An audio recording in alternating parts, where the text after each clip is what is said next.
আসসালামু আলাইকুম শিক্ষার্থীবৃন্দ, ভালো আছো নিশ্চয়ই। আমিও আলহামদুলিল্লাহ ভালো আছি। আজকের অনলাইন ক্লাসে তোমাদের স্বাগত জানাচ্ছি। আমি Sabiha Sultana, trade instructor, Sirajuddin Sarkar Vidyaniketan and college.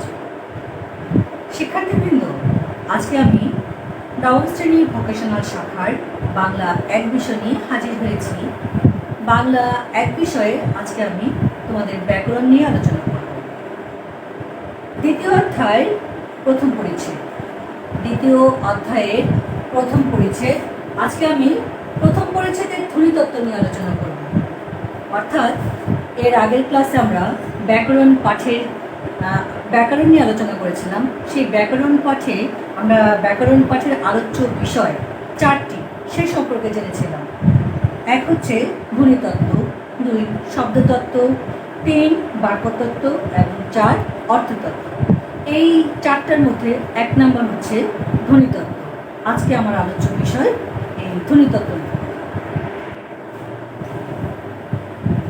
কোনো ভাষার বাক প্রবাহকে সূক্ষ্মভাবে বিশ্লেষণ করলে আমরা কতগুলো মৌলিক ধ্বনি বা সাউন্ড পাই। বাংলা ভাষাতেও মৌলিক ধ্বনি আছে। বাংলা ভাষার মৌলিক ধ্বনিগুলোকে প্রধানত 2 ভাগে ভাগ করা হয়। এক হচ্ছে স্বরধ্বনি, আরেকটা হচ্ছে ব্যঞ্জনধ্বনি। স্বরধ্বনি যে সকল ধ্বনি উচ্চারণের সময় ফুসফুসতাড়িত বাতাস বেরিয়ে যেতে মুখ বিবরের কোথাও কোনো প্রকার বাধা পায় না, তাদেরকে বলা হয় স্বরধ্বনি। যেমন অ, আ, ই, ও ইত্যাদি। ব্যঞ্জনধ্বনি যে সকল ধ্বনি উচ্চারণের সময় ফুসফুসতাড়িত বাতাস বেরিয়ে যেতে মুখ বিবরের কোথাও না কোথাও কোনো প্রকার বাধা পায় কিংবা ঘর্ষণ লাগে, তাদের বলা হয় ব্যঞ্জনধ্বনি। যেমন ক, চ, ট, ত ইত্যাদি।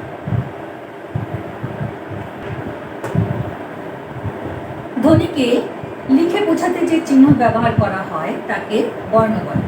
বর্ণ হল ধ্বনির লিখিত রূপ, ধ্বনি নির্দেশক চিহ্ন অথবা ধ্বনির প্রতীক।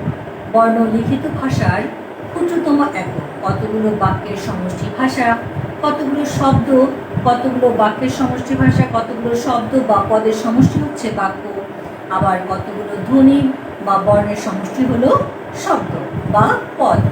সুতরাং ধ্বনির লিখিত রূপ বর্ণ ভাষার ক্ষুদ্রতম অংশ বা একক। তাহলে বর্ণ কি? ধ্বনি নির্দেশক চিহ্নকে বলা হয় বর্ণ বা লেটার। বর্ণ আবার 2 প্রকার, স্বরবর্ণ এবং ব্যঞ্জন বর্ণ। স্বরবর্ণ স্বরধ্বনি দ্যোতক লিখিত সাংকেতিক চিহ্নকে বলা হয় স্বরবর্ণ। যেমন অ, আ, ই ইত্যাদি। ব্যঞ্জন বর্ণ ব্যঞ্জন ধ্বনি দ্যোতক লিখিত সাংকেতিক চিহ্নকে বলা হয় ব্যঞ্জন বর্ণ। যেমন ক, চ, ত ইত্যাদি। বর্ণমালা যে কোনো ভাষায় ব্যবহৃত লিখিত বর্ণ সমষ্টিকে সেই ভাষার বর্ণমালা বা অ্যালফাবেট বলা হয়।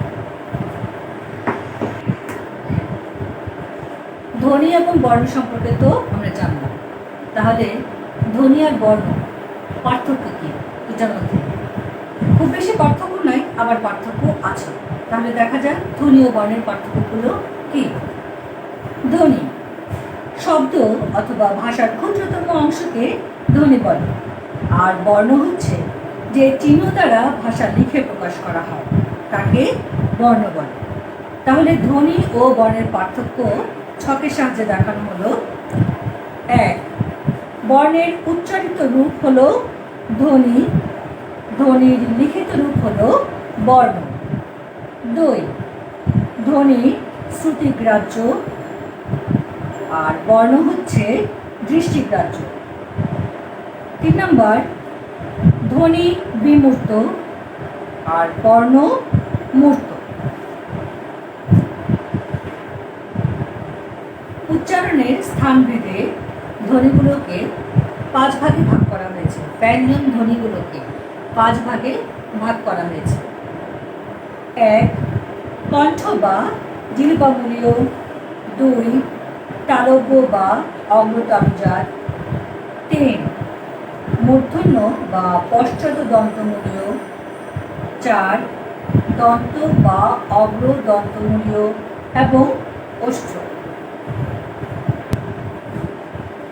বাংলা ব্যঞ্জন ধ্বনিগুলোকে উচ্চারণের স্থান অনুসারে এই 5টি বিভাগে বিভাজন করা হয়েছে। ছকের সাহায্যে আমরা বিভাজনগুলো একটু দেখে নেই। শিক্ষার্থীরা দেখা একটা ছক দেখা যাচ্ছে। উচ্চারণের স্থান, ব্যঞ্জন ধ্বনির বর্ণসমূহ এবং উচ্চারণ স্থান অনুযায়ী নাম। প্রথমে আসছে জিহ্বামূল। জিহ্বামূল থেকে যে বর্ণগুলো উচ্চারিত হয় সেগুলো হচ্ছে ক, খ, গ, ঘ, ও। জিহ্বামূল হচ্ছে জিহ্বার একদম মূল থেকে যে উচ্চারিত হয় যে শব্দগুলো, সেই শব্দগুলোকে বলা হয় কণ্ঠ বা জিহ্বামূলীয় বর্ণ। অগ্রতালু। অগ্রতালু যে শব্দগুলো উচ্চারণ করতে অগ্রতালুর উপরি অংশে স্পর্শ করে উচ্চারিত হয় সেই শব্দগুলোকে অগ্রতালু বা তালব্য বর্ণ বলে। যেমন চ, ছ, বৈদিক জ, ঝ, তালিবস্য, অন্তস্থ জ। পশ্চাৎ দন্তমূল। দাঁতের পেছনের অংশ, এখান থেকে যে শব্দগুলো উচ্চারিত হয় সেটা হচ্ছে ট, ছ, ড, ঢ, মূর্ধন্য, মূর্ধন্যস্য, বয়সী-নর, ঢয়সী-নর।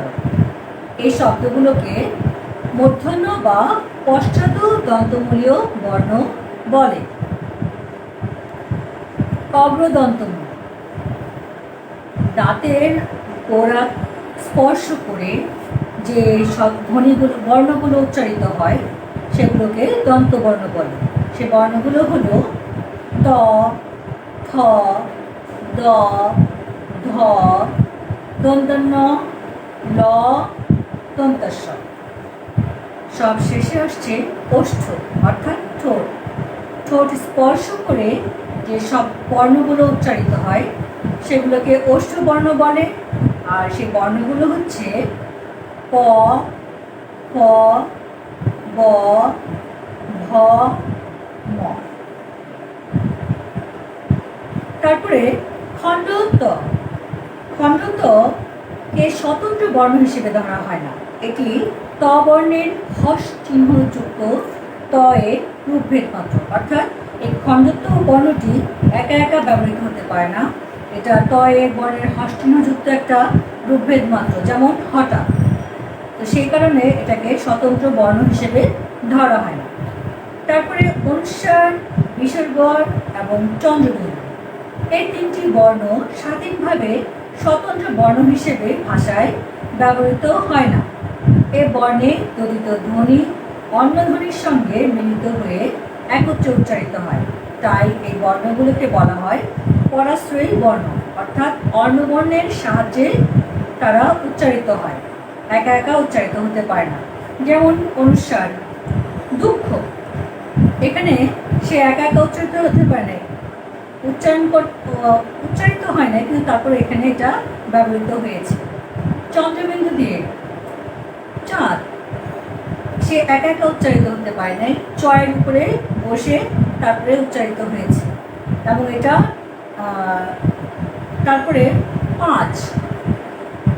পাঁচ, এখানেও আমরা চন্দ্রবিন্দুর ব্যবহার আছে এবং সে এখানেও একা একা উচ্চারিত হতে পারে না, অন্য বর্ণের সাহায্যে সে উচ্চারিত হয়। সে কারণে এই বর্ণগুলোকে পরাশ্রয়ী বর্ণ বলে। তারপরে ও, ইয়, মূর্ধন্য, দন্তন্য, ম। এই 5টি বর্ণ এবং অনুস্বার ও চন্দ্রবিন্দু যে বর্ণের সঙ্গে মিলিত হয় সে বর্ণে গ্রথিত ধ্বনি উচ্চারণের সময় ফ ফুসফুস নিঃসৃত বায়ু মুখ বিবর ছাড়াও নাসারন্ধ্র দিয়ে বের হয়, অর্থাৎ এগুলো উচ্চারণে নাসিকার সাহায্য প্রয়োজন হয়, তাই এগুলোকে বলে নাসিক্য ধ্বনি। অর্থাৎ এই বর্ণগুলো যখন উচ্চারণ করতে হয় তখন নাক দিয়ে এর উচ্চারিত হয়, না বাতাসটা বের হয় এবং নাক উচ্চারিত হয়, সে কারণে এই বর্ণগুলোকে নাসিক্য বর্ণ বলে। যেমন চাঁদ, মাছ ইত্যাদি। এতক্ষণ আলোচনায় নিশ্চয়ই শিক্ষার্থীরা তোমরা বুঝতে পেরেছো ধ্বনিতত্ত্ব সম্পর্কে। তো তোমরা ভালো থেকো, সুস্থ থেকো। এতক্ষণ আমার সঙ্গে থাকার জন্য তোমাদের অনেক অনেক ধন্যবাদ। আজ এই পর্যন্তই। আল্লাহ হাফেজ।